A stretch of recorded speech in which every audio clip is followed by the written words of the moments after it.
fucking dirty. Steady, I can swear. Prevent breach of the peace.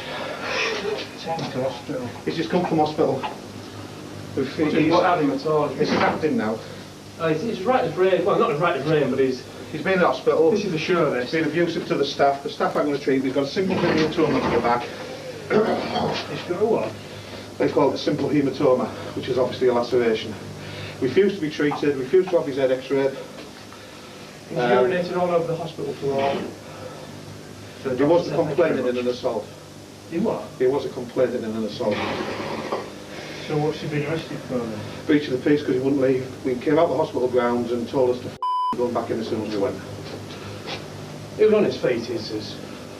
This is just another one of his. This is just an acting thing. He kept doing down swan acts falling off the trolley. And then when he was outside, he was quite aggressive, quite forthright. So the breach of the peace is that he wouldn't leave the hospital? Breach of the peace says that he was going to go back into the hospital as soon as we left. He was shown off the premises. We asked him to leave. We give him 5 minutes worth of options till the van arrived. He still wouldn't go. He funded us up and he was fine, and this is acting now. He was up and down in the hospital. So do we know spitting who he is then? All I know is called Christopher Alder. I'm going to dress for him yet. He's on our system, I'm sure. No, his brother sees on. Can we get my side? It's going to be restricted. We'll take the cuffs off. You're going to let the alternative take the cuffs off. You've got the gloves on. Just let's check him out.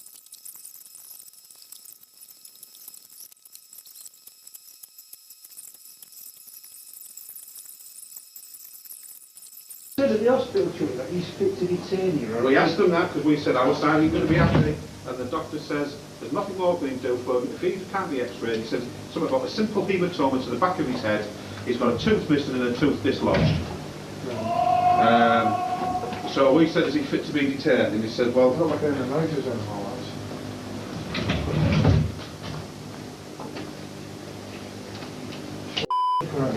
there's blood been coming out of his mouth since he's been in hospital. Since he come out Oh, of come hospital. on, ambulance again. I mean, we're not fucking. We're not happy. I'm happy. We can go back there. We can't follow him around like minders. Come on, this is trouble. Just have a look. He's alright.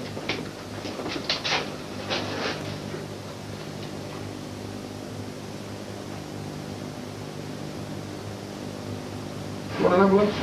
Yeah. Yeah, get an ambulance now. That's quick. Fox and Glory 1-8. Get him on his side. Fox and Glory 1-8. Yes, bring that. Yeah. Yeah, can you get on the phone with the call, please? An ambulance, please, to get CCU up here too, please.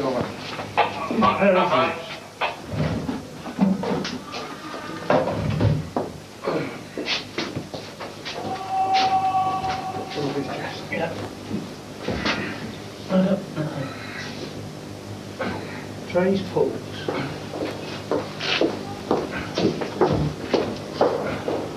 So what's next, Dad?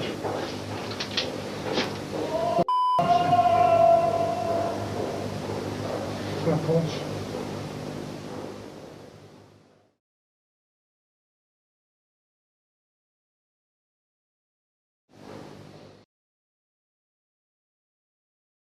It's all on camera. They threw him on the floor. They stood around looking for an excuse for having him in the condition that he was in. He gasped for his life for 11 minutes. He dies on the floor. These people were that confident that they were going to get away with it because the police have been getting away with this for years all over this country. What I have seen for the last 23 years dealing with the police is cowardice.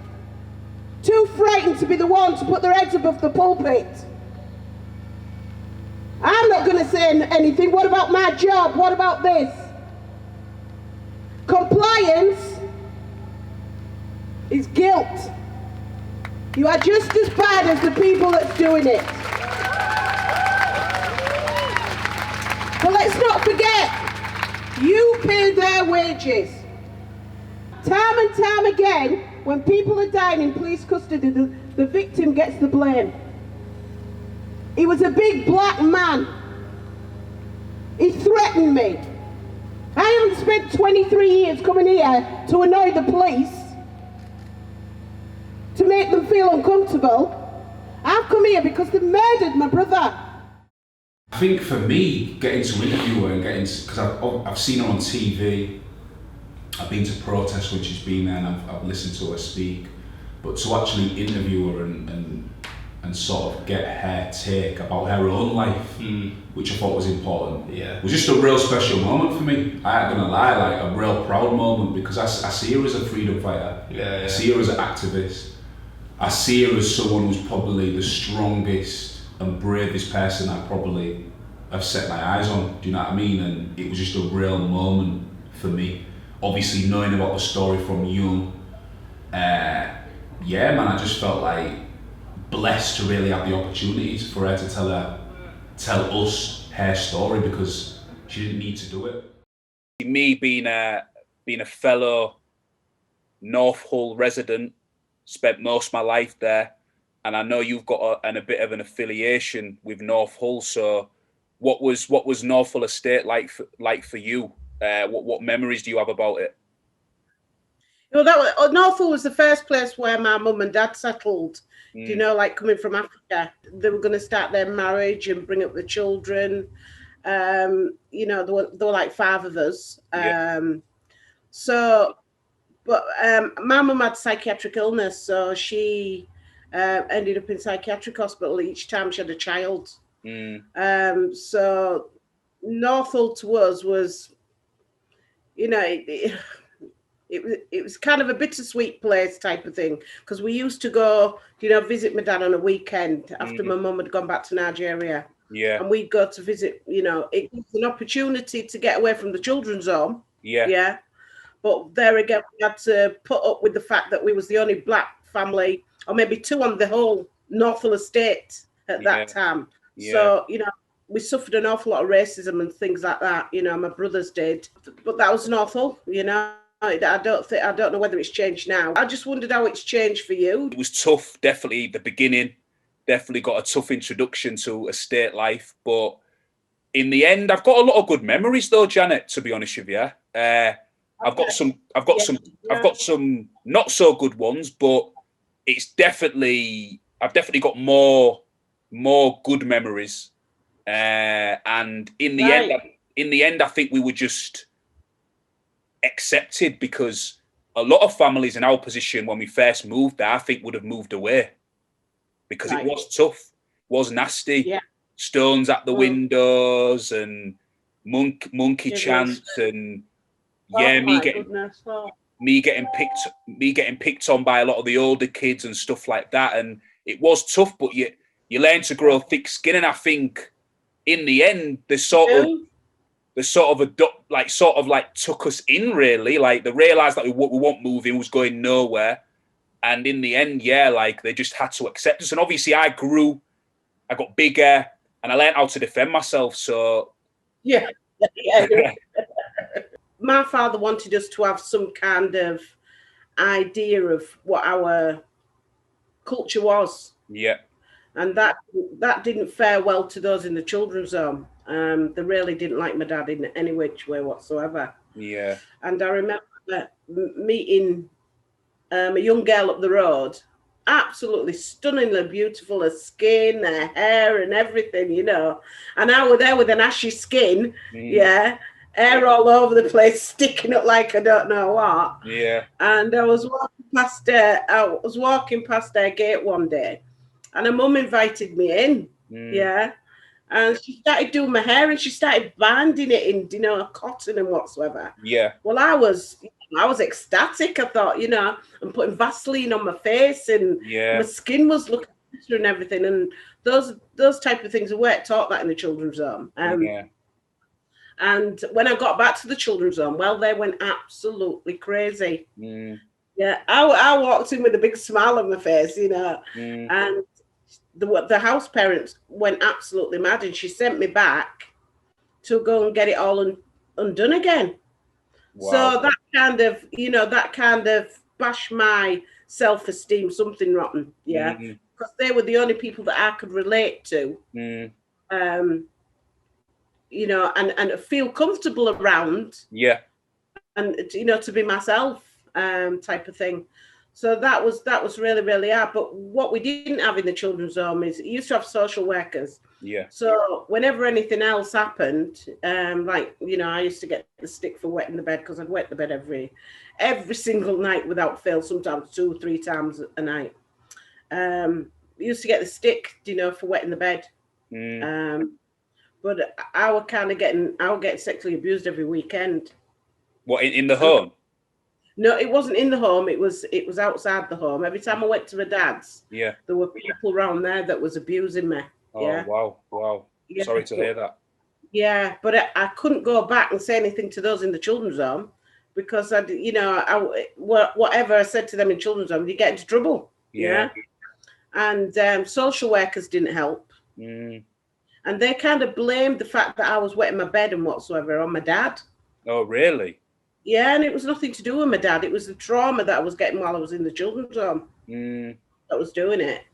And yeah, so it was really, really, really, really hard. And then you'd go to school, and of course you'd have racism at school. You know, like you'd have, you know, I mean, Tarzan was a thing at the time then, and you'd have people calling you monkey, rubber lips, and wog. Yeah. You know, all these kind of really insulting names. Because you'd lash out, because that's all you knew to do, because you were getting lashed in the children, so you'd lash out at school. Yeah. And then you'd get into trouble again by the headmaster, because they just passed it as if it was nothing. So to physically hurt somebody, to them, more than being psychologically, do you know what I mean, hurt. Yes, it was a really, really, really difficult time, you know, really, really hard time. The Black Lives Matter thing in Hull, which I think, like, for me, was a bit of an eye-opener, to be honest. I wasn't really expecting to, like, come to any of these protests and see that amount of people and that level of support. And I was very conflicted, and I said to you at the time about almost like, you know, because like we all got asked to speak at various events, and like I didn't want to speak, but in some ways felt like almost compelled to. I kind of made the decision that I wasn't going to speak. I had this strong sense that like how can I put it? I didn't want to like go up there and be like a victim in front of Loads of people. loads of white people. Yeah, I get that. I hear that. I don't want to insult the people that came out trying to do the right thing. I don't want to insult like all of my like brothers and sisters that went up there and spoke from the heart. But for me, I've not ever really seen myself as a victim. Whether it's true, whether it's false, maybe I am a victim and I'm just not like accepting it, whatever. But to my mind, like, I am empowered. If I want to do something, I will do that thing. Nothing's going to hold me back, not the colour of my skin. All this uproar on social media, BLM, hashtag this, Black Lives Matter, Black Square and all that, it's all great, it's sick to bring awareness, cool. But like I say, I hope it's just not a role play. If you're really riding for BLM, ride for it properly. Not just for a month or a week. Like, and it's for us, for black people, to start forcing change. So the pressure's on. Fix up, be proud, switch your mentality. Nothing's supposed to be easy when it comes to the injustice of humanity. So it's time for that skin to get thick. Being black and from Yorkshire isn't just the usual box that gets ticked. But we rep that white rose till we're dead or extinct. You find brothers with great energy and minds that are synced. There'll always be memories of pain, with failures to fight back. I couldn't win back then. My race wasn't on the right track. No longer running, I'm standing, and that's that. I'm the true reflection of being a Yorkshireman that is black.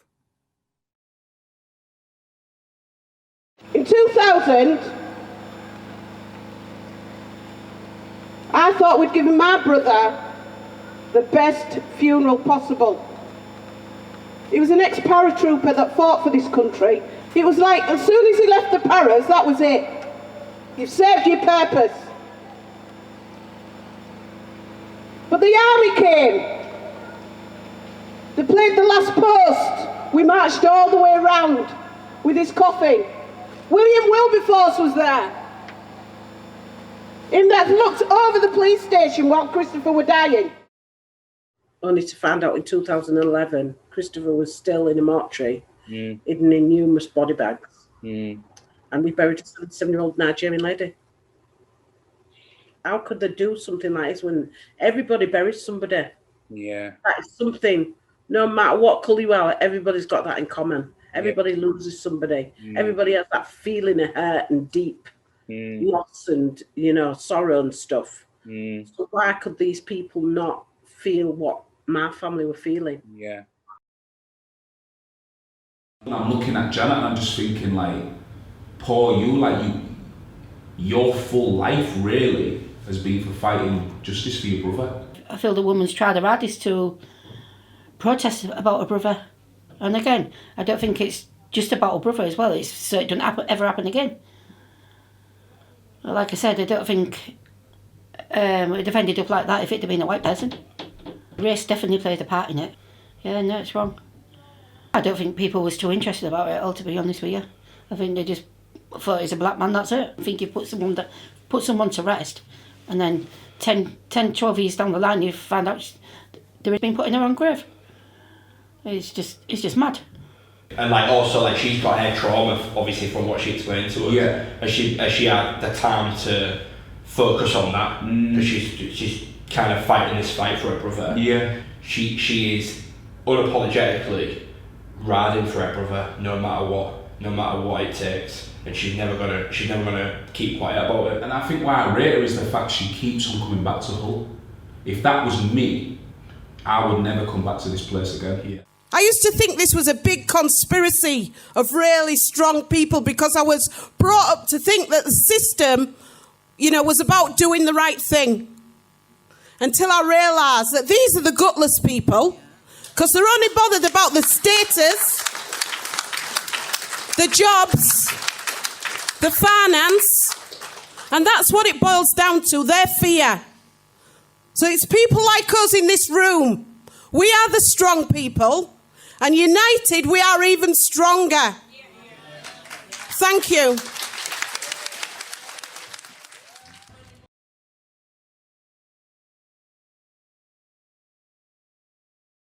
Most of my memories of my brother is from childhood, and he was very jovial. You know, he was a comic. He could imitate people fantastically. Yeah. He was very, very friendly. Yeah. But he was also very protective. Okay. You know, if I was subjected to any racism at school, I'd go crying to him and he would sort it out, you know, that type of thing. So he always protected me. But at the same time, he's also very, very sensitive, and his stresses of the day came out, you know, on a night time when he was in bed. He used to like bang his head, you know. So that's when he used to show his trauma, you know, on a night time. But you know, you ask most people that know him, and they'll tell you he's a very, very, very friendly person. Yeah. And he, you know, he still had a lot of zest in life, because even after coming out of the army and whatsoever, he was doing computer studies. He wanted to develop his life. You know, he was still very controlled, you know, in his attitude and things like that.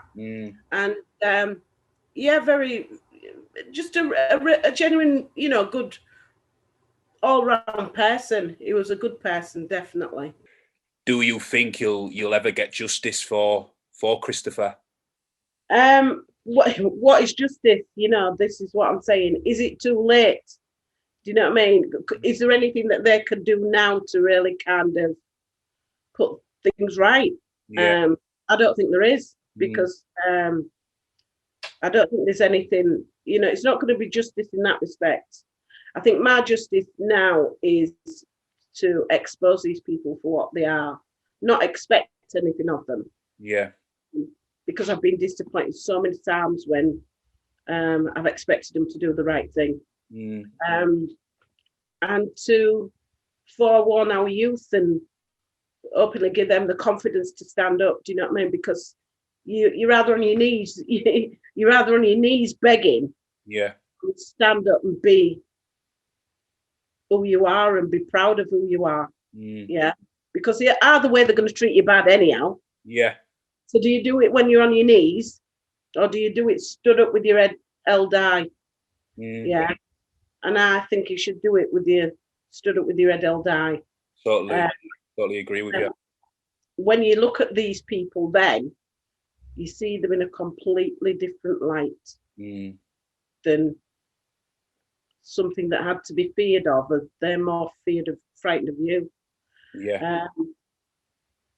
So that's the justice for me. I want to see the youth, you know what I mean, grow and have more confidence in themselves and realise who they are. And I think our youth are going to come up and things are going to change. I hope I see just a little bit of it before I go. Yeah. So you think the future's bright? You think the future's bright then?